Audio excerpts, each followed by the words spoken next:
If you've ever felt like you've lost yourself in a relationship, if you've ever loved until you were completely drained, or been hurt by love that felt like the right person at the wrong time, then this video is more than just a video.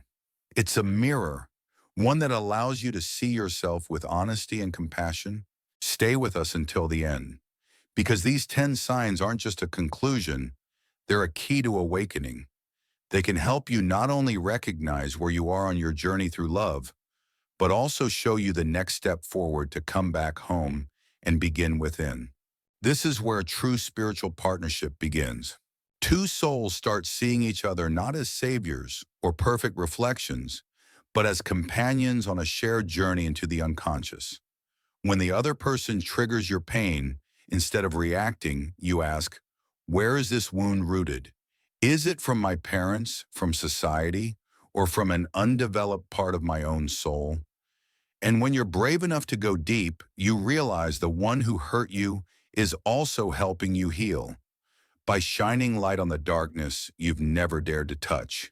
Jung wrote, "We do not become enlightened by imagining figures of light, but by making the darkness conscious." True love is a catalyst.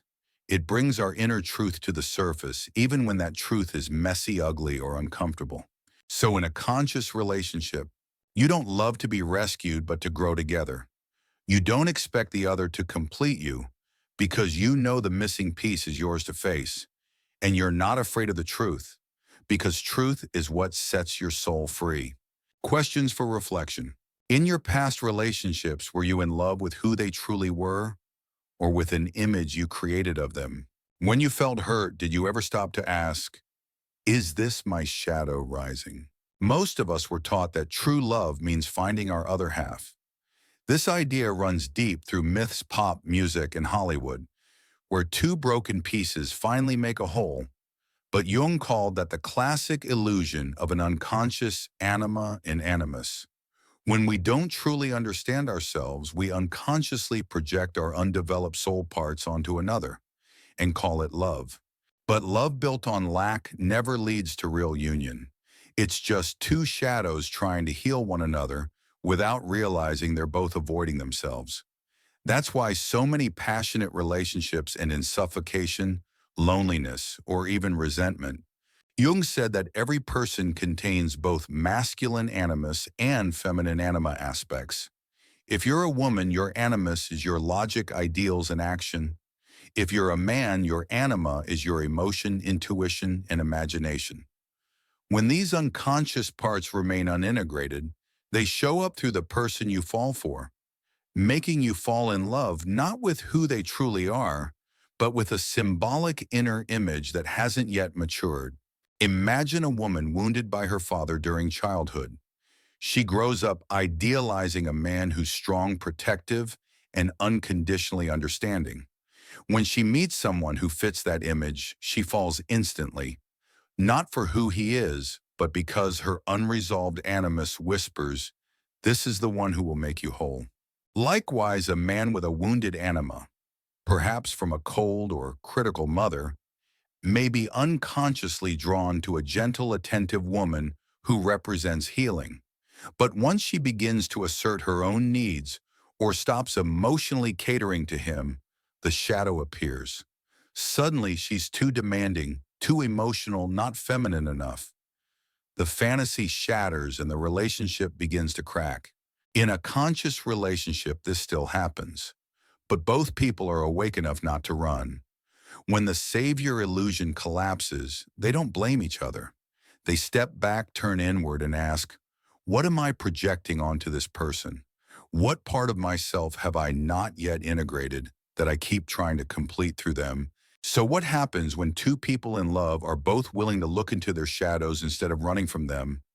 Something miraculous. Love becomes a space for healing.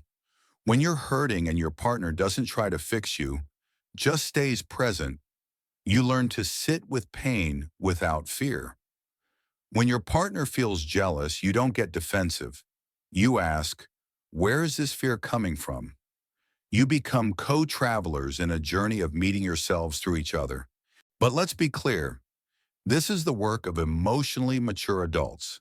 It's not easy. It takes courage to stay present in conflict compassion, to listen without defense and integrity, not to manipulate. That's why so many relationships break, not for lack of love, but for lack of the ability to sit with their own truth. Mature love doesn't promise happily ever after. It promises something deeper: I will be here, even when you're not at your best, even when you're hurting, even while you're still learning how to see yourself through me. Reflection questions. What triggers in love bring out your strongest reactions? What memory might they be rooted in? When you feel hurt, do you look into your shadow or try to make the other person change? There's a common myth that true love is supposed to feel easy, light, harmonious. But the truth is the opposite. Carl Jung once wrote, "There is no awakening without passing through the dark night of the soul." And nowhere does that darkness surface more clearly than in love. To love someone deeply doesn't just awaken beautiful emotions. It also stirs up buried wounds, unresolved pain, and the parts of your shadow you've spent a lifetime hiding. When you get truly close to someone, your reactions can surprise you. Jealousy that comes out of nowhere, anger over something small, withdrawal out of fear of abandonment. But the issue isn't the reaction itself, it's how you relate to it. Most of us grow up with the belief if someone I love hurts me, they're the one who's wrong. So we blame, shut down, stay silent, or create distance to avoid facing uncomfortable truths. But Jung offers a different invitation: to view your reaction as a mirror reflecting unconscious parts of yourself. For example, when someone doesn't text you back on time, you feel abandoned. But instead of demanding they change, you ask, where did this feeling first begin? When in my life did I first feel left behind? Maybe it was a childhood memory of being ignored by your mother. Maybe it was your father making promises he never kept. Those unseen emotions are borrowing your lover's face just to be heard. True love doesn't avoid this.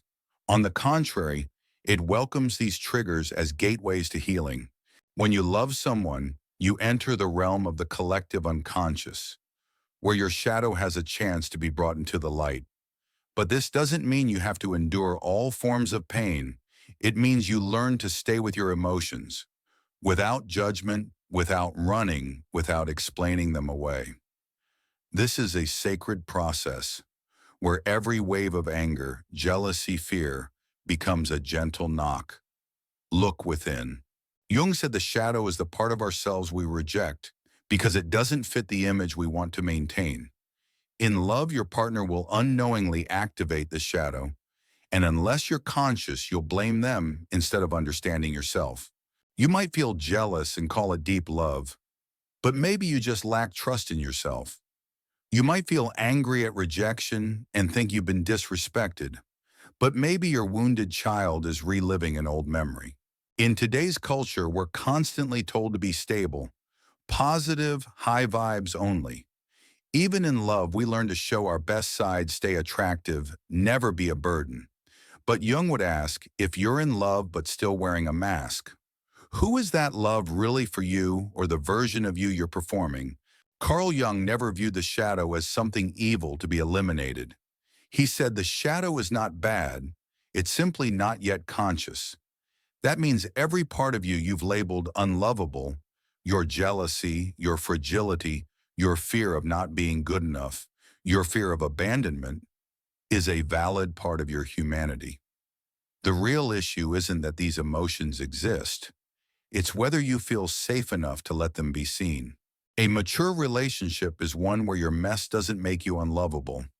You can say, I feel insecure today, and not be judged as weak. You can cry over something small and not be told you're too sensitive. Your partner doesn't try to fix you. They just sit beside you in truth. This isn't emotional indulgence. It's mutual humanity. Healing doesn't come from being more positive. It comes from being seen fully without being corrected.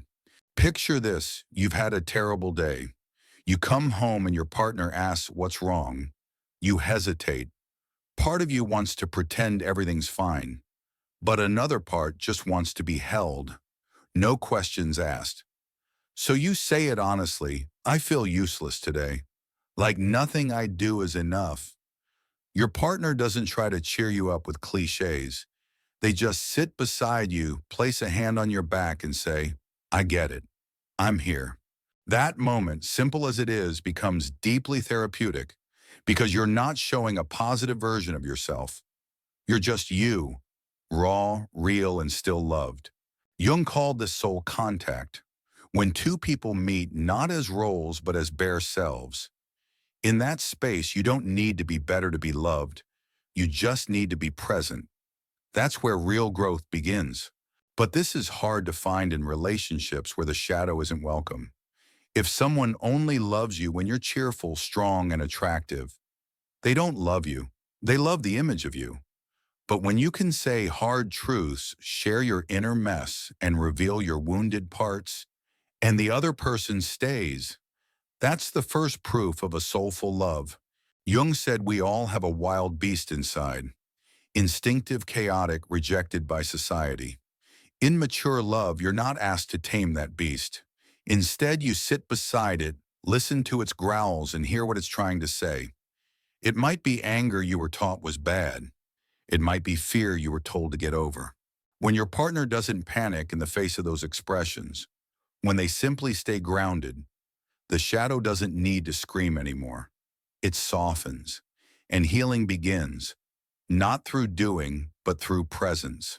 Reflection questions. In love, have you ever had the space to be your imperfect self and still be loved?